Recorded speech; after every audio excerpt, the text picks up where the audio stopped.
Salam Indonesia, salam Nusantara dari Sabang sampai Merauke, dari Miangas sampai Pulau Rote. Allah memberkati hidupmu, shalom dan koknya Tuhan bersama dengan hidupmu. Mantap, 5 menit bersama dengan firman. Sebelum kita istirahat, mari kita rileks sejenak di dalam kebenaran firman Allah. Mari kita berdoa. Terima kasih Bapa di surga. Kami tahu Engkau berpihak kepada kami, orang-orang yang beriman. Kami bersyukur dalam nama Yesus, haleluya. Amin. Puji nama Tuhan.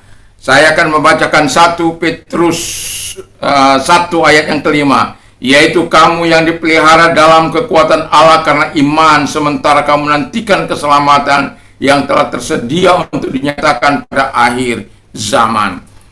Allah berpihak kepada orang beriman. Haleluya. Jadi ketika engkau beriman, sadarlah bahwa Allah ada di pihakmu. Kalau Allah di pihak kita, kalau Roma katakan dalam 8 pasal 31 sampai 37 itu, maka tidak akan ada orang yang bisa melawan engkau. Tapi kita harus selalu waspada 3 musuh besar kita ini.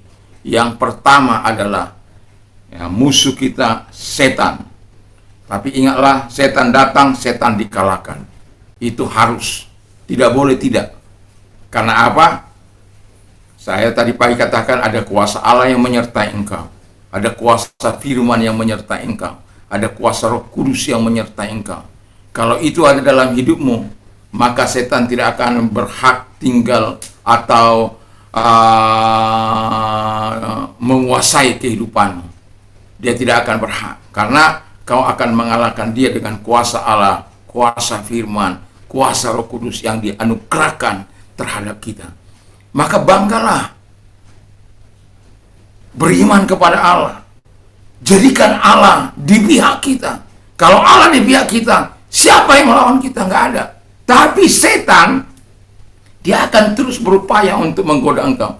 Jangankan kita ini, jangankan kita. Yesus saja di masa hidupnya, setan katakan, aku mencari kesempatan yang baik untuk menghancurkan Yesus.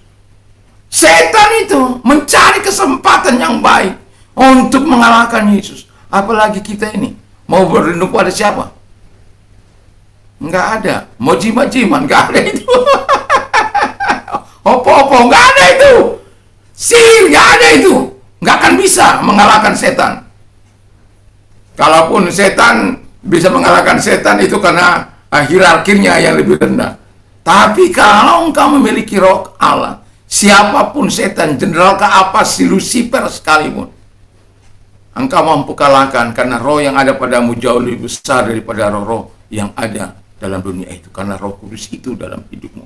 Yang kedua, yang musuh kita adalah penderitaan dunia ini. Wow, ada penganiayaan, ada kelaparan, ada aniaya, ada pedang yang mengancam, ya, kita diancam untuk dibakar, pedang ada di leher, pisau ada di perut.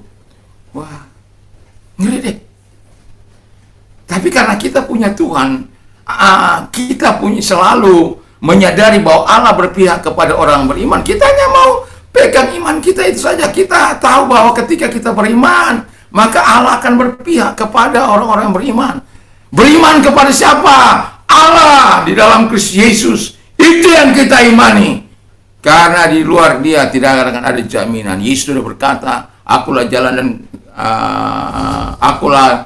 dan kebenaran dan hidup, tiada seorang sampai kepada Allah kalau tidak melalui aku. Yang ketiga, musuh kita yang ketiga adalah maut. Wow, maut ini membawa kepada hilangnya pengharapan. Maut, kalau orang sudah di dalam bank maut, kalau dia nggak tahu kemana dia pergi, ngeri, ya. Ya, kalau pengalaman-pengalaman orang-orang yang mau menghadapi maut, wow, ngeri.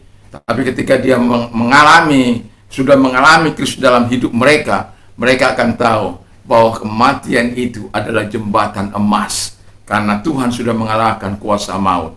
Kuasa maut itu apa? Dosa. Kuasa dosa itu apa? Hukum Taurat.